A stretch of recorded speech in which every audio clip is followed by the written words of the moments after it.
প্রিয় দর্শক, আসসালামু আলাইকুম। আশা করি আপনারা সকলে ভালো আছেন, আমিও ভালো আছি। প্রিয় দর্শক, আমরা ভালো আছি, কিন্তু এই জুলাই মাস আপনারা জানেন স্বৈরাচার বিরোধী আন্দোলন এবং সংগ্রামের মাস। এই মাসে কিন্তু প্রিয় দর্শক, দিল্লিতেও এবার শুরু হলো মোদি বিরোধী আন্দোলন। শেখ হাসিনার পাশাপাশি এবার 2 বছর পর ভারতে আপনারা জানেন যে দীর্ঘদিন ধরে ককরোচ জনতা পার্টি নামে একটি পার্টি, তারা মোদি সরকারের নানান অনিয়মের ব্যাপারে তারা আন্দোলন করছে। অবশেষে তারা শিক্ষামন্ত্রী, বিশেষ করে মেডিকেল পরীক্ষার অনিয়ম ইস্যুতে তারা শিক্ষামন্ত্রীর পদত্যাগ চেয়ে তারা দীর্ঘদিন আন্দোলনে ছিল। সেটার পরিপ্রেক্ষিতেই আজকে সেই আন্দোলন চূড়ান্ত রূপ ধারণ করছে এবং দিল্লির পার্লামেন্টে লোকসভা দিকে তারা ছুটে চলছে এবং এখানে পুলিশ প্রশাসন বিভিন্নভাবে তাদের উপরে স্বভাবতই নির্মম নিপীড়ন অত্যাচার তারা করতেছে।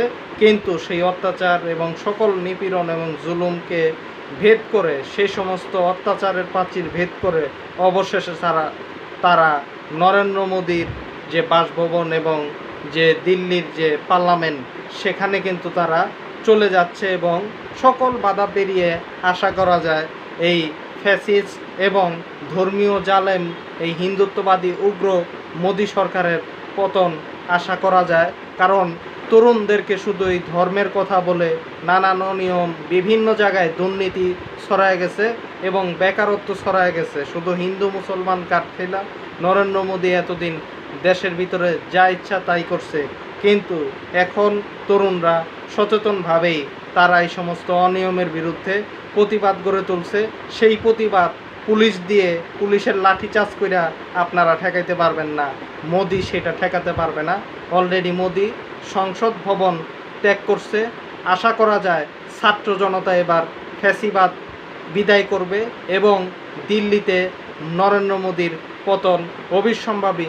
ইন্টারনেট বন্ধ করেন আর যাই করেন, তরুণদের এই যে ঝড়, এই যে প্রতিবাদ, এগুলিকে বন্ধ করতে পারবেন না। এটাই বাস্তবতা। আমি ভারতের মানুষদেরকে বলি, আপনারাও তরুণদের পাশে দাঁড়ান, আপনাদের সন্তানদের পাশে দাঁড়ান এবং এই ফ্যাসিস্ট সরকারের বিরুদ্ধে যারা, তারা বেরিয়ে আসুন, দিল্লির দিকে ছুটে চলুন, লং মার্চে অংশগ্রহণ করুন এবং ককরোচ জনতা পার্টির প্রতি আমি একজন তরুণ হিসেবে সংহতি জানাই এই আন্দোলনের প্রতি। এবং আমি মনে করি এরকম একটি অত্যাচার, যে কিনা ইন্টারনেট বন্ধ করে শেখ হাসিনার মতোই তরুণদের উপরে নির্যাতন চালায়, পুলিশ লেলিয়ে দেয় এবং যারা আন্দোলনে এইভাবে হামলা করে, বিভিন্ন অত্যাচার যারা করে, আন্দোলন করার অধিকার সবার আছে, কিন্তু এরকম নিপীড়ন চালানোর অধিকার নাই, কিন্তু তারা সেগুলি করতেছে। আমি মনে করি তরুণদের সাথে আপনাদেরও আমার সাথে সংহতি জানানো উচিত এবং ভারতের নিপীড়িত সকল কণ্ঠস্বরের অবশ্যই তরুণদের পাশে থাকা উচিত এবং তাদেরকে সহায়তা করা উচিত এবং তাদের পাশে দাঁড়িয়ে সংহতি জানানো উচিত।